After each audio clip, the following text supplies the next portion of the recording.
وَإِذَا سَأَلَكَ عِبَادِي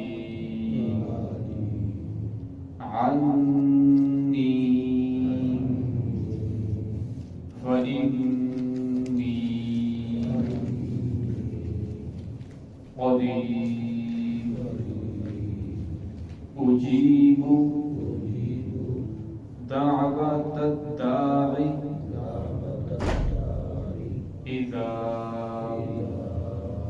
دعاني فليستجيبوا لي وليؤمنوا بي لعلهم يرشدون. أحل لكم ليلة الصيام الرفث إلى نسائكم هن لباس لكم وأنتم لباس لهم. علم الله أنكم كنتم تختانون أنفسكم فتاب عليكم وعفا عنكم.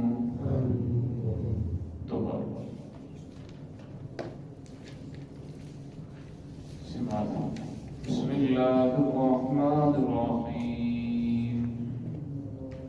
وإذا سألك عبادي عني فإني قريب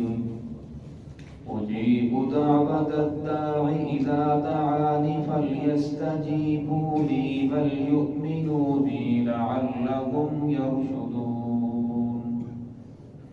أحل لكم ليلة الصيام الرفث إلى نسائكم هن لباس لكم وأنتم لباس لهن. علم الله أنكم كنتم تختانون أنفسكم فتاب عليكم وعفا عنكم. وَإِذَا سَأَلَكَ عِبَادِي عَنِّي فَإِنِّي قَرِيبٌ. اور جب سوال کریں آپ سے میرے بندے میرے بارے میں، فَإِنِّي بس میں قریب ہوں، اجیب دعوت الداع اذا دعانی میں قبول کرتا ہوں پکارنے والے کی پکار کو، اذا دعانی جب وہ مجھے پکارتا ہے، فَلْيَسْتَجِیبُوا لِی بس چاہیے کہ وہ میرے حکم کو مانے، میری بات کو مانے، وَلْيُؤْمِنُوا بِی اور ایمان لے کر آئے مجھ پر یقین کے ساتھ، لَعَلَّهُمْ يَرْشُدُونَ تاکہ وہ سیدھے راستے پہ اوپر آ جائیں. اُحِلَّ لَكُمْ لَيْلَةَ الصِّيَامِ الرَّفَثُ حلال کیا گیا ہے تمہارے لیے روزوں کی راتوں میں، الرَّفَثُ إِلَى نِسَائِكُمْ اپنی بیویوں کے پاس جانا، هُنَّ لِبَاسٌ لَكُمْ وَأَنْتُمْ لِبَاسٌ لَكُمْ وہ تمہارا لباس ہے اور تم ان کا لباس ہو. عَلِمَ اللَّهُ أَنَّكُمْ كُنْتُمْ تَخْتَانُونَ اللہ رب العزت جانتے ہیں بے شک تم خیانت کرتے ہو، انفسکم اپنے نفسوں کے ساتھ، فتاب علیکم اللہ رب العزت نے تم پر رجوع فرمایا، وعفا عنکم اور تم سے درگزر فرما دیا، یعنی تمہیں معاف کر دیا. اس آیت کا شان نزول یہ ہے،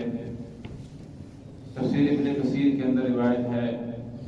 کہ کچھ صحابہ کرام نے آپ صلی اللہ علیہ وسلم سے پوچھا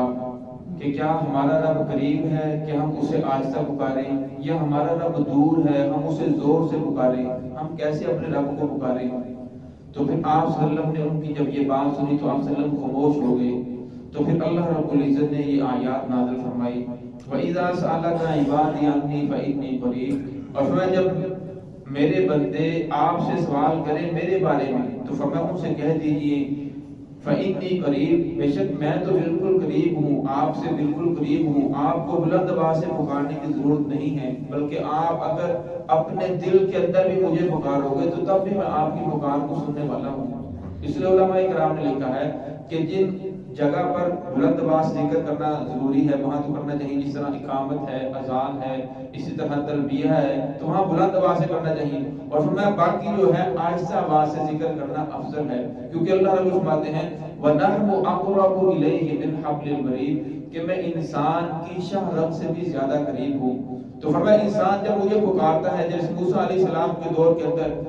جب موسیٰ علیہ السلام نے بارش کے لیے دعا فرمائی تو اللہ رب نے فرمایا کہ آپ کی مجلس کے اندر ایک ایسا آدمی جو بہت زیادہ گناہگار ہے، جب تک وہ اٹھ کر نہیں جائے گا یا توبہ نہیں کرے گا تو فرمایا اس وقت تک میں بارش نہیں برساؤں گا۔ تو موسیٰ علیہ السلام نے فرمایا کہ ایک مجلس میں ایک ایسا آدمی ہے، اللہ رب نے فرما دیا کہ جب تک وہ اس مجلس سے اٹھ کر نہیں جائے گا تو توبہ بارش نہیں برسے گی، تو اٹھ کر چلا جائے۔ تو اب جو آدمی تھا اس نے ہاتھ نہیں اٹھائے، وہ رویا نہیں، گڑگڑایا نہیں، دل ہی دل کے اندر ندامت آئی، الہ العالمین میں تو سب کے سامنے رسوا ہو جاؤں گا، میں آپ سے معافی مانگتا ہوں۔ تو بارش برسنا شروع ہو گئی۔ موسیٰ علیہ السلام پھر ہم کلام ہوئے، الہ العالمین تو نے تو کہا تھا کہ بندہ اٹھ کر جائے گا تو پھر اس کے بعد بارش برسے گی، جہاں تو کوئی بھی نہیں اٹھا۔ تو اللہ رب نے فرمایا کہ اس نے میرے ساتھ صلح کر لی ہے، معافی مانگ لی۔ فرمایا وہ بندہ کون تھا؟ فرمایا جب گناہ گار تھا اس وقت میں نے آپ کو نہیں بتایا، اب تو اس نے میرے ساتھ صلح کر لی ہے، اب میں آپ کو کیسے بتا سکتا ہوں۔ اللہ رب العزت اپنے بندے کے ساتھ بڑی محبت کرتے ہیں، بڑے رحمان ہیں، بڑے رحیم ہیں، تو اس لیے فرمایا کہ جب بندہ اپنے رب کو پکارتا ہے تو اللہ رب فرماتے ہیں کہ میرے بندے کو کہہ دیجئے فَإِنِّي قَرِيبٌ، میں آپ کے بالکل قریب ہوں، آپ کو بلند آواز سے زور زور سے پکارنے کی ضرورت نہیں ہے۔ ایک جہاد کے لیے جا رہے تھے تو راستے میں گاڑیاں بھی آ رہی تھی، جب نیچے اترتے تو صحابہ اکرام بلند آواز سے سبحان اللہ کہتے، اور جب کسی بلندی کے اوپر چڑھتے تو بلند آواز سے کہتے اللہ اکبر۔ یہ سنت بھی ہے کہ انسان جب سیڑھیوں کے اوپر چڑھے تو اس اللہ اکبر پڑھے، اور جب نیچے اترے کسی تو نیچی جگہ پہ اترے تو نیچی جگہ پہ اترنے کے لیے انسان کو سبحان اللہ پڑھنا چاہیے۔ تو آپ صلی اللہ علیہ وسلم نے فرمایا کہ جس رب کو تم پکار رہے ہو وہ کوئی بہرا نہیں ہے کہ اتنی بلند آواز سے پکار رہے ہو، لہذا اتنا شور نہ کرو، آرام سے اللہ رب العزت کی ذات کو یہ فرد کرو۔ تو اس لیے انسان کو چاہیے کہ اتنا زور زور سے کہ جو ساتھ نماز پڑھنے والا ہو اس کی نماز کے اندر بھی خلل آ جائے یا اپنی نماز بھول جائے، یا اس آدمی کو دوسرے کو اصل کے اندر وہ تو عبادت کر رہا ہے، فرمایا ایک کوئی آدمی آپ کے پاس سویا ہوا ہے تو اس کے پاس بلند آواز سے قرآن پاک نہیں پڑھ سکتے آپ، یا ایک آدمی نماز پڑھ رہا ہے تو اس کے پاس آپ بلند آواز سے قرآن پاک بھی نہیں پڑھ سکتے۔ اس لیے انسان کو اس کے بارے میں احتیاط کرنی چاہیے۔ تو اس لیے فرمایا بعض لوگ جب دعا کرتے ہیں، فرمایا دعا انسان کرتا ہے تو اس کے بعد دیکھتا ہے ایک دن دو دن وہ کہتے ہیں میری تو دعا قبول نہیں ہوئی، اور فرمایا کہ حالانکہ ایسی بات نہیں ہے، اللہ رب العزت سمجھتے ہیں کہ یہ بندہ دعا تو کر رہا ہے، اس کو کون سی چیز کب ملنی ہے۔ جیسے بچہ ہے، ماں سے ایک چیز مانگتا ہے، ماں کا بھی جی چاہتا ہے کہ میں اسے دے دوں، لیکن بچہ ضد کرتا ہے کہ مجھے چاقو دو، وہ اس سے اچھی چیز دے دیتی ہے۔ فرمایا انسان جب اللہ رب العزت کی ذات سے دعا کرتا ہے، اللہ رب العزت بعض مرتبہ جو انسان مانگتا ہے اگر اس کے لیے مفید ہو تو وہی چیز عطا کر دیتے ہیں،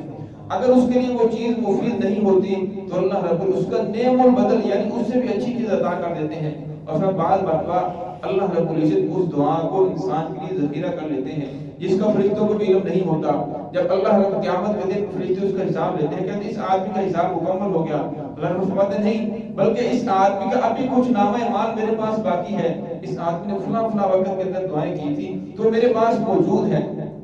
فرمایا پھر اللہ رب نے وہ دیتے ہیں، وہ نامہ اعمال پھر اسے تولتے ہیں۔ فرمایا اس وقت جو لوگ دنیا کے اندر مستجاب الدعوات تھے، بڑے بڑے اللہ والے، وہ تمنا کریں گے کہ کاش ہماری دنیا کے اندر کوئی بھی دعا قبول نہ ہوتی۔ اس لیے انسان کو اللہ رب سے مانگنا نہیں چھوڑنا چاہیے، 4 دن مانگے پھر اس کے بعد کہتا ہے کہ میری تو دعا ہی قبول نہیں ہوتی، کسی اور کے پاس جاتا ہے، اسے نظر آتا ہے کہ آپ میرے لیے دعا کریں۔ فرمایا دعا انسان کی ضرور قبول ہوتی ہے۔ اللہ رب فرماتے ہیں کہ صرف میں آپ کو نظر نہیں آتا بلکہ میں تو آپ کے قریب ہوں، فإنی قریب، میرے بندوں کو بتا دیجئے کہ میں آپ سے بالکل قریب ہوں، جب آپ مجھ سے مانگو گے تو میں فوراً آپ کی دعا کو قبول کروں گا۔ تو فرمایا انسان کو دعا کی قبولیت کے لیے 3 شرطیں ہیں۔ پہلی شرط یہ ہے کہ انسان کا عقیدہ درست ہو، انسان ایسا نہ ہو کہ ساتھ میں شرک بھی کر رہا ہو، عقیدہ درست ہو، پھر اس کے بعد رزق حلال ہو، پھر رشتہ داروں کے ساتھ قطع تعلقی کرنے والا نہ ہو۔ فرمایا جو رشتہ داروں کے ساتھ قطع تعلقی کرنے والا ہے اس کی جو دعا ہے اس کے ساتھ سے اوپر نہیں جاتی۔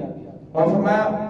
چوتھی شرط یہ ہے کہ جب وہ دعا کرے تو صرف اپنے لیے نہ مانگے بلکہ عمومی باقی لوگوں کے لیے بھی مانگے، اپنے رشتہ داروں کے لیے آگے مانگے، پوری امت کے لیے مانگے، پھر اللہ رب اس کی دعا کو قبول فرماتے ہیں۔ اس لیے انسان کو کوشش کرنی چاہیے کہ اپنے لیے مانگے، پوری امت کے لیے مانگے، اپنے رشتہ داروں کے لیے مانگے، دوست احباب کے لیے مانگے، کیونکہ اللہ رب العزت سے جتنا مانگا جائے اللہ رب العزت کے ساتھ اتنا زیادہ خوش ہوتی ہے۔ تو فرمایا میرے بندوں کو فرما دیجیے کہ میں بالکل ان کے قریب ہوں، اجیب دعوت الداعی اذا دعانی، فرمایا جب میرا بندہ مجھے پکارتا ہے تو میں اس کی پکار کو سنتا بھی ہوں اور قبول بھی کرتا ہوں۔ فلیستجیبوا لی، فرمایا جس طرح میں اپنے بندے کی ہر بات مان رہا ہوں تو لہذا میرے بندے کو بھی چاہیے فلیستجیبوا لی، کو میرا حکم مانے۔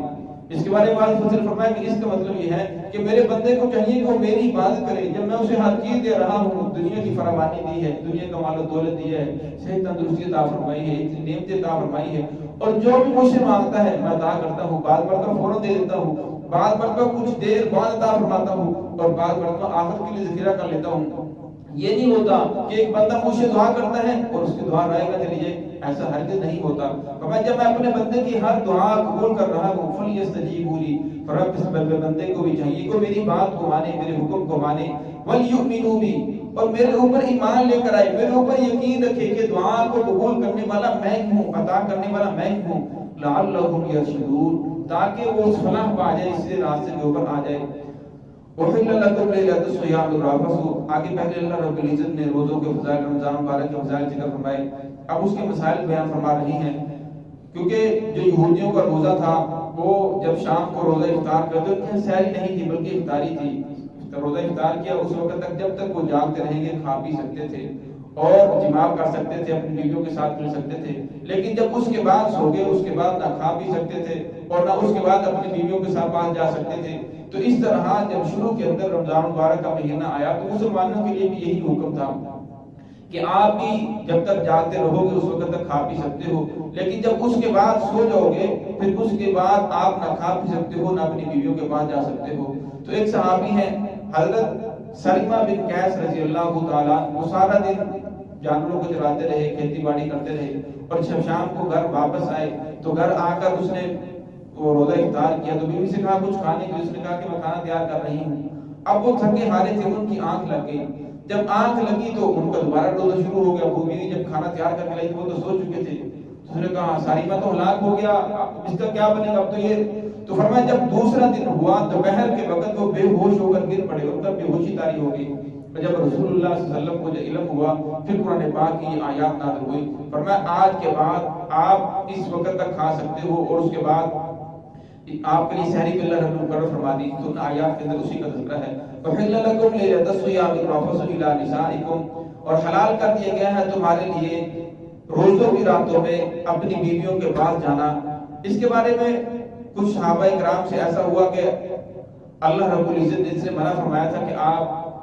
جب سو جاؤ اس کے بعد اپنی بیویوں کے پاس نہیں جا سکتے، لیکن ان سے پھر بھی غلطی ہو گئی، وہ اپنی بیویوں کے پاس چلے گئے، اور پھر انہوں نے رسول اللہ صلی اللہ علیہ وسلم کو بتایا کہ ہم سے تو غلطی ہو گئی۔ تو پھر اللہ رب العزت نے اس حکم کو ختم فرما دیا کہ جب آپ روزہ افطار کر لو اس کے بعد صبح تک آپ اپنی بیویوں کے پاس جا سکتے ہو۔ تو اس لیے فرمایا حلال کیا گیا ہے تمہارے لیے روزوں کی راتوں میں بالرفث، یعنی اس سے مراد جماع ہے، یعنی اپنی بیویوں کے پاس جانا۔ ہن لباس لکم وانتم لباس لہن، فرمایا تمہاری بیویاں تمہارے لیے لباس ہے، وانتم لباس لہن، اور تم ان کے لیے لباس ہو۔ اس لیے مفسرین نے لکھا ہے کہ انسان جب اس کی شادی ہوتی ہے اکثر ایسا ہوتا ہے اس کے بعد سہیلیاں اسے پوچھتی ہیں اور لڑکوں سے اس کے دوست پوچھتے ہیں، تو فرمایا اپنی بیوی کی کوئی بھی بات اپنے دوستوں کو نہیں بتانی چاہیے، اور اسی طرح عورت کو بھی چاہیے کہ اپنی جو مرد کی کوئی بھی بات اپنی سہیلیوں کے ساتھ شیئر نہیں کرنی چاہیے۔ کیوں؟ اس لیے کہ اللہ رب نے قرآن پاک میں ارشاد فرما دیا کہ تم ایک دوسرے کا لباس ہو، اور لہٰذا اس کے اندر خیانت نہ کرو، اپنی جو باتیں ہیں صرف اپنے تک محدود رکھو، کسی اور کو بتانا فرمایا یہ گناہ کبیرہ ہے، اس انسان کو بچنا چاہیے۔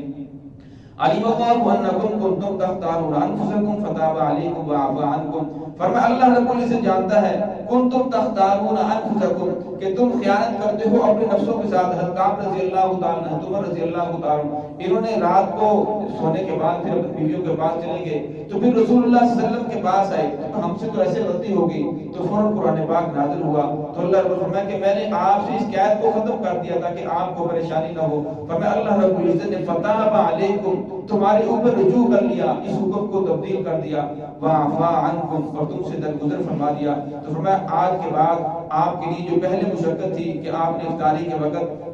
آپ کھا بھی سکتے تھے، اس کے بعد جب آنکھ لگ گئی پھر اس کے بعد نہ آپ کھا بھی سکتے تھے نہ اپنی بیویوں کے بعد جا سکتے تھے، ایسی بات نہیں ہے، بلکہ آج کے بعد آپ افطاری کے بعد ساری رات آپ کھا بھی سکتے ہو، اپنی بیویوں کے پاس بھی جا سکتے ہو. تو اللہ رب العزت نے آسانی پیدا فرما دی. باقی انشاءاللہ آیت آگے چل رہی ہے، لیکن آیت بڑی تھی، میں نے کہا وقت زیادہ نہ ہو جائے، باقی انشاءاللہ تفصیل کل آئے گی. دعا ہے کہ اللہ رب العزت ہم سب کو صراط مستقیم پہ چلنے کی توفیق عطا فرمائے.